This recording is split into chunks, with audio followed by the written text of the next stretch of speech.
Welcome to Cage Theory. If you're new here, you found your home for the most unfiltered MMA breakdowns on YouTube. Smash that subscribe button right now because what we're about to get into is absolutely insane. Let's go.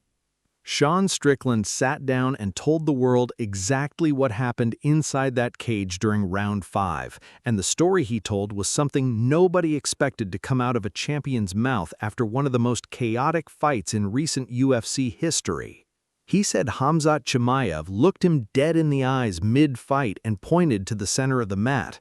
Khamzat told him they should give the fans what they wanted. He said Khamzat told him they should stand and trade like real men. Sean actually believed him for a split second, and that moment of trust inside a 5-round war would define the entire narrative of what came after. He admitted he dropped his hand slightly and prepared to stand in the pocket, expecting a full exchange of violence. Instead of throwing a single punch, Khamzat immediately shot for a double-leg takedown and drove him into the cage wall. The crowd erupted, the internet melted, and Sean Strickland stood there processing the fact that he had just been completely played inside the octagon. He was furious at himself in real time, thinking in his own head that if he lost this fight because he trusted another man during a cage fight, then he was the dumbest person alive. Sean said he looked over at Khamzat right after it happened and could not believe what had just occurred, and Khamzat was laughing. Khamzat literally laughed at him in the middle of a world title fight. Sean was not amused in the slightest, and despite laughing while telling the story afterward, you could still feel the frustration boiling just underneath the surface of every single word he said. Sean made his position absolutely clear. He believes there are unspoken codes that fighters are supposed to respect inside the cage. Telling your opponent you want to stand and trade only to immediately shoot for a double-leg takedown the moment they drop their guard crosses a line in his mind. Whether you agree with that or not, the moment itself was electric, controversial, and guaranteed to keep people talking for months. This is the kind of thing that only happens in the most intense title fights in the world, and it happened right in front of everyone watching. Dana White stepped in front of the cameras after the event and dropped information about Khamzat Chimaev that nobody was fully prepared to hear. The whole MMA world was already buzzing from the fight itself, from the weigh-in controversy, from the rumors about Khamzat's physical condition going into camp, from questions about whether he had been overtraining alongside Arman and Khalil Roundtree. Then Khamzat walked out of the octagon during Sean Strickland's post-fight interview and disappeared from the public eye, which only added fuel to a fire that was already completely out of control online. Nobody knew what was happening. Fans wanted answers. Instead of Khamzat showing up to speak, it was Dana White who ended up delivering the bombshell that sent the entire sport into a spiral. He revealed that Khamzat personally walked up to him after the fight was over and told him face-to-face that he no longer wants to fight at middleweight. Dana White confirmed that Khamzat Chimaev looked him directly and said he wants to move up and that he does not want to fight in that weight class anymore. That statement coming from a fighter of Khamzat's caliber is absolutely massive for the entire landscape of the UFC. A move to the light heavyweight division at 205 pounds would reshape everything. Every contender in that division would immediately have to reconsider their position. Dana did not try to hide his excitement about the possibility either. He openly admitted that the idea of watching Khamzat compete at light heavyweight sounds genuinely thrilling. Think about what Khamzat's wrestling pressure, explosive power, and relentless aggression would look like against bigger men. People have speculated for years that the brutal weight cuts were quietly damaging his performance, and this move would eliminate that problem completely. The question now is what comes next and who gets caught in the path of destruction. Dana White stepped back and explained his personal scorecard for the Sean Strickland vs. Khamzat Chimaev fight, and his breakdown immediately reignited every single debate that exploded on social media after the decision was announced. The fight was incredibly close, and people were arguing about it on every platform the moment the final bell rang. Fans of Khamzat were convinced he had done enough to earn the victory based on the damage he created and the wrestling pressure he sustained throughout the fight. Fans of Sean were pointing to his durability, his pace, and his relentless forward pressure. Dana laid it out simply and said he had the fight tied at 2 rounds apiece going into round 5.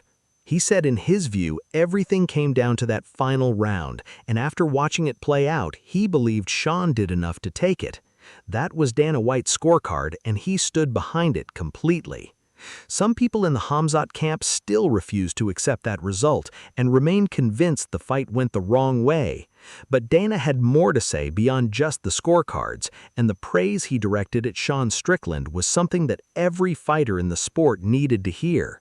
Dana pointed out that Sean Strickland now owns victories over both Khamzat and Israel Adesanya, which is an achievement that very few fighters in the history of the middleweight division can claim. He acknowledged that Sean's style looks strange and uncomfortable to watch, but it continues to give elite fighters nightmares inside the octagon. Dana talked about Sean's toughness, his mentality, his refusal to stop moving forward no matter how bad things get. He called him one of those rare fighters who simply will not quit. Hours after the fight was over, Sean posted a photo of his battered, swollen face online and wrote the words, "Best job in the world" underneath it. And somehow, that caption said more than a 10-minute interview ever could. Ilia Topuria went on Instagram Live not long after the fight concluded and gave his honest assessment of everything that happened at UFC 328, and the MMA world paid attention immediately because of how complicated the web of relationships between all 3 fighters actually is. Ilia and Khamzat have genuine history that goes back farther than most fans realize. The 2 fighters trained together in Sweden, publicly supported each other on multiple occasions, and built a mutual respect over years of being in the same circles. Fans always notice the chemistry between them, especially because both carry that fearless, fight-anyone mentality that makes them stand out in a sport full of calculated matchmaking decisions. Things got slightly awkward when rumors spread online claiming that Ilia had submitted Khamzat during training, and Khamzat responded by making a joke about Ilia's height. Even then, neither man fully crossed the line, and things stayed professional on the surface. Ilia also has a separate history with Sean Strickland that added another layer of tension to his reaction after UFC 328. Sean had previously made comments involving Khamzat's family and religion during the build-up to various fights, and those comments drew an immediate response from Ilia. He publicly warned Sean that people from the Caucasus region treat insults involving family and religion with extreme seriousness, and those are boundaries that should never be crossed during talk track in combat sports. Ilia carries a code with him into every situation and makes no apologies for enforcing it. That context made his reaction to the fight result even more interesting and layered.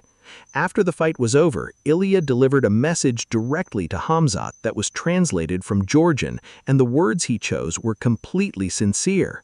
He told Khamzat to keep his head up and called him a true warrior. He praised the mentality Khamzat showed inside the octagon and said the most important thing a fighter can demonstrate is the refusal to give up.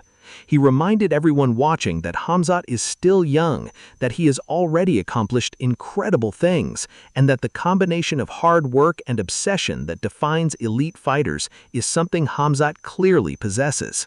Then Ilia timed his attention to Sean Strickland and admitted something that clearly cost him nothing to say, but meant everything. He said that despite not personally liking Sean fought a great fight and deserved to win. He even suggested a rematch between the two would be fascinating for the future of the division. That level of honesty and respect is rare in this sport. Sean Strickland became champion again at UFC 328 and almost immediately used that moment to launch a missile directly at Joe Rogan, and the fallout from what he said spread across every corner of MMA media within hours.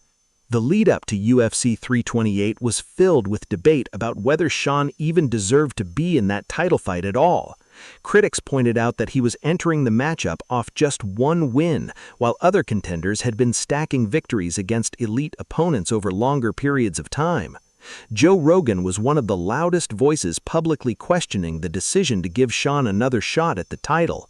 Rogan brought up the fact that Sean had already received multiple opportunities in the division and suggested that other fighters had stronger cases for the title shot at that point. Nassourdine Imavov was specifically mentioned as someone who had been building real momentum. That word stuck with Sean through every day of fight camp. After the hand was raised and the belt was back around his waist, Sean Strickland didn't take even a moment to breathe before going directly after Joe Rogan on camera. He called out the criticism surrounding his title shot and went after Rogan specifically, accusing him of saying stupid things about Sean not deserving the fight. Then the situation escalated in a way that truly shocked people watching. Sean said he would backhand Joe Rogan across the face and then give him the choice of what to do next. He delivered those words with zero hesitation and zero apology, and the clip immediately went viral across every platform. People were stunned